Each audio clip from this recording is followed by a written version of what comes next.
India में शामिल पार्टियां हम साथ साथ हैं का राग तो आलाप रही हैं, लेकिन झारखंड जैसे राज्य में भी आगामी लोकसभा और विधानसभा चुनावों के दौरान इस एकजुटता पर अडिग रह पाना कतई आसान नहीं होगा। झारखंड में जो मौजूदा सत्ताधारी गठबंधन है, उसमें 3 पार्टियां झारखंड मुक्ति मोर्चा, कांग्रेस और राष्ट्रीय जनता दल शामिल हैं।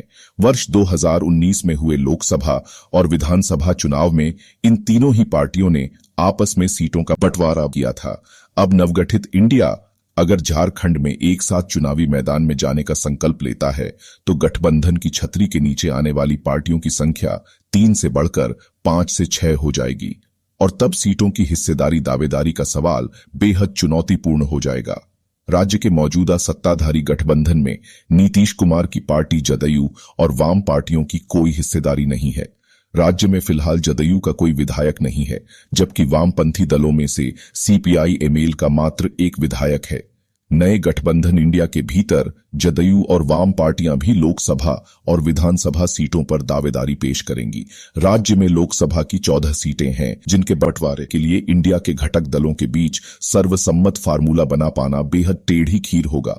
2019 के चुनाव में यहां 4 दलों कांग्रेस, जेएमएम, जेवीएम और राजद का गठबंधन बना तो था, लेकिन सीटों के बंटवारे पर भारी जिद हुई थी। गठबंधन के भीतर कांग्रेस को 7, झामुमो को 4, बाबूलाल मरांडी की पार्टी झारखंड विकास मोर्चा को 2 और राष्ट्रीय जनता दल को 1 सीट मिली थी। 13 सीटों पर एकजुटता कायम रही, लेकिन राष्ट्रीय जनता दल मात्र 1 सीट मिलने से संतुष्ट नहीं था। उसने 2 सीटों पलामू और चतरा में अपने उम्मीदवार उतार दिए थे। इस बार इंडिया गठबंधन में झामुमो, कांग्रेस और राजद के अलावा जदयू और वाम पार्टियां भी लोकसभा सीटों पर दावेदारी करेंगी। इन पार्टियों की अपनी अपनी बैठकों में सीटों की दावेदारी हिस्सेदारी को लेकर चर्चा भी शुरू हो गई है। कांग्रेस इस बार 9 लोकसभा सीटों पर दावेदारी कर रही है, जबकि पिछली बार वह 7 सीटों पर चुनाव लड़ी थी। पार्टी का कहना है कि 2019 में उसने अंदरूनी समझौते के तहत 2 सीटें उस वक्त बाबूलाल मरांडी की पार्टी झारखंड विकास मोर्चा लोकतांत्रिक के लिए छोड़ी थी। अब झारखंड विकास मोर्चा विघटित हो चुका है और बाबूलाल मरांडी भाजपा में है। उधर झारखंड मुक्ति मोर्चा 5 से 6 सीटों पर दावेदारी करने की तैयारी में है, जबकि पिछली बार उसने 4 सीटों पर चुनाव लड़ा था। राजद भी कम से कम 2 सीटों पर फिर से दावा करने के मूड में है, जबकि गठबंधन में पिछली बार उसे सिर्फ 1 सीट देने पर सहमति बनी थी। वामपंथी पार्टियां अपने लिए कम से कम 1 सीट चाहती हैं।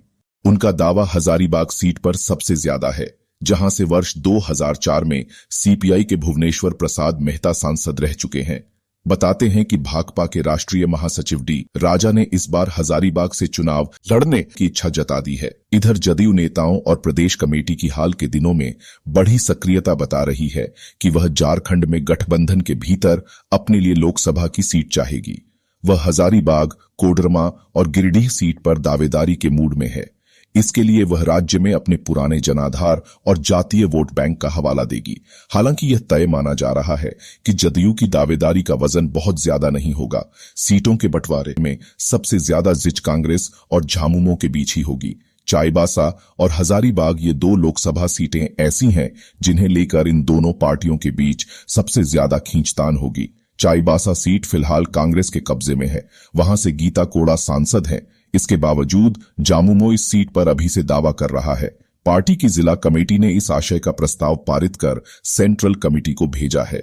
इसके पीछे पार्टी की दलील ये है कि जिले की सभी विधानसभा सीटों में एक को छोड़कर बाकी सीटों पर झारखंड मुक्ति मोर्चा का विधायक है, यानी कांग्रेस की तुलना में यहां झामुमो का ज्यादा बड़ा जनाधार है।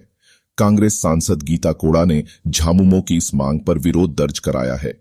हजारीबाग सीट पर पिछली बार कांग्रेस ने उम्मीदवार उतारा था, लेकिन उसे यहां शिकस्त खानी पड़ी थी। इस बार झामुमो यहां भी दावेदारी पेश कर रहा है। वर्ष 2024 में लोकसभा के साथ ही झारखंड में विधानसभा के भी चुनाव होने हैं। ऐसे में यहां लोकसभा सीटों के लिए कोई भी फार्मूला तय करते वक्त विधानसभा की 81 सीटों के बंटवारे पर भी अनिवार्य तौर पर चर्चा होगी और तब आपसी समझौते के तार उलझ सकते हैं।